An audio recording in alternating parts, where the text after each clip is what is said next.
प्रिय दर्शकों, हमारी सिंहासन 32 श्रृंखला के एक और मंत्रमुग्ध कर देने वाले एपिसोड में आपका स्वागत है, जहां प्रत्येक कहानी प्राचीन ज्ञान के खजाने से एक रत्न की तरह सामने आती है। आज हम सम्राट विक्रमादित्य के जन्म और स्वर्गारोहण की एक मनोरम यात्रा पर निकलते हैं। एक कहानी साजिश, वीरता और दिव्य आशीर्वाद से बुना हुआ। नमस्कार दर्शकों, आज हम प्राचीन ग्रंथों से एक आकर्षक कहानी को उजागर करते हैं, जैसा कि पहली पुतली रत्नमंजरी द्वारा वर्णित है, जो ज्ञान की 32 प्रसिद्ध मूर्तियों में से एक है। यह कहानी असाधारण जन्म और सम्राट द्वारा दिव्य सिंहासन के अधिग्रहण का खुलासा करती है। विक्रमादित्य, नियति और दैवीय हस्तक्षेप के धागों को एक साथ बुनते हुए आइए इस रहस्यमय यात्रा पर एक साथ चलें। आर्यावर्त में राजा गंधर्वसेन द्वारा शासित अंबावती के प्राचीन साम्राज्य में एक अनोखी परंपरा मौजूद थी, जहां राजा की 4 वर्णों में से प्रत्येक की 4 पत्नियां थीं। ब्राह्मण पत्नी ने ब्रह्मवित नामक पुत्र को जन्म दिया। क्षत्रिय पत्नी से 3 पुत्र उत्पन्न हुए, शंख, विक्रम और भर्तृहरि। वैश्य पत्नी ने चंद्र नामक पुत्र को जन्म दिया, जबकि शूद्र पत्नी ने धन्वंतरि नामक पुत्र को जन्म दिया। राजा गंधर्वसेन ने ब्रह्मवित को अपना प्रधानमंत्री नियुक्त किया, लेकिन ब्रह्मवित अपनी जिम्मेदारियों को प्रभावी ढंग से पूरा नहीं कर सके और उन्होंने राज्य छोड़ने का फैसला किया। कुछ समय तक भटकने के बाद उन्होंने धारा नगरी में एक उच्च पद प्राप्त किया। एक दिन उसने राजा की हत्या कर दी और स्वयं को शासक घोषित कर दिया।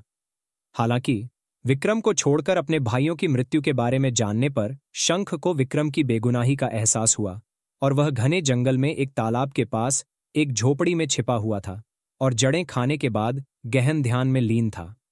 शंख ने विक्रम को मारने की योजना बनाई और अपनी भयावह योजना में एक तांत्रिक को शामिल किया।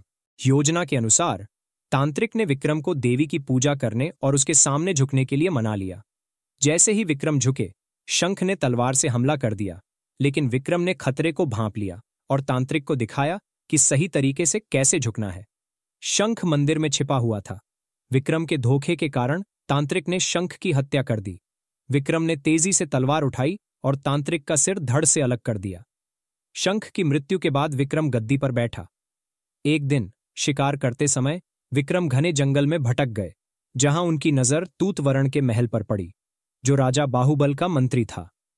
तूतवर्ण ने विक्रम की एक महान राजा बनने की क्षमता की प्रशंसा की और सुझाव दिया कि यदि राजा बाहुबल विक्रम का राज्याभिषेक करें और उन्हें भगवान शिव द्वारा उपहार में दिया गया स्वर्ण सिंहासन प्रदान करें तो विक्रम सम्राट बन जाएंगे। राजा बाहुबल ने न केवल विक्रम का राजतिलक किया, बल्कि खुशी से उन्हें स्वर्ण सिंहासन भी भेंट किया।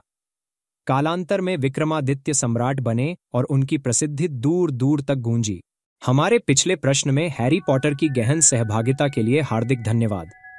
मैं यह जानकर आभारी हूं कि हॉगवर्ट्स में जादू के अध्ययन के साथ साथ वे रामायण भी पढ़ा रहे हैं। अब आइए हमारे पिछले प्रश्न का उत्तर। रामायण में वह महिला जिसके श्राप के कारण वह पत्थर में बदल गई थी और श्री राम के पैर छूने से उसने अपना मानव रूप पुनः प्राप्त कर लिया था, वह अहल्या थी। और यहां आपकी जिज्ञासा को जगाने के लिए एक नया प्रश्न है।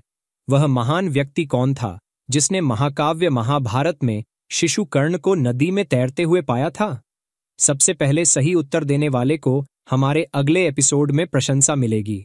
जैसे ही हम सम्राट विक्रमादित्य के जन्म और स्वर्गारोहण की इस दिलचस्प कहानी को समाप्त करते हैं, हम भाग्य, वीरता और दैवीय हस्तक्षेप की जटिल कहानी को देखते हैं। इस वीडियो को लाइक करके और हमारे चैनल को सब्सक्राइब करके हिंदू धर्म की समृद्ध विरासत से अधिक छिपे हुए रत्नों को उजागर करने में हमारे साथ जुड़ें। बने रहें अगली बार तक। ज्ञान और सद्गुण के मार्ग को रोशन करने वाले मनोरम एपिसोड के लिए तैयार रहें।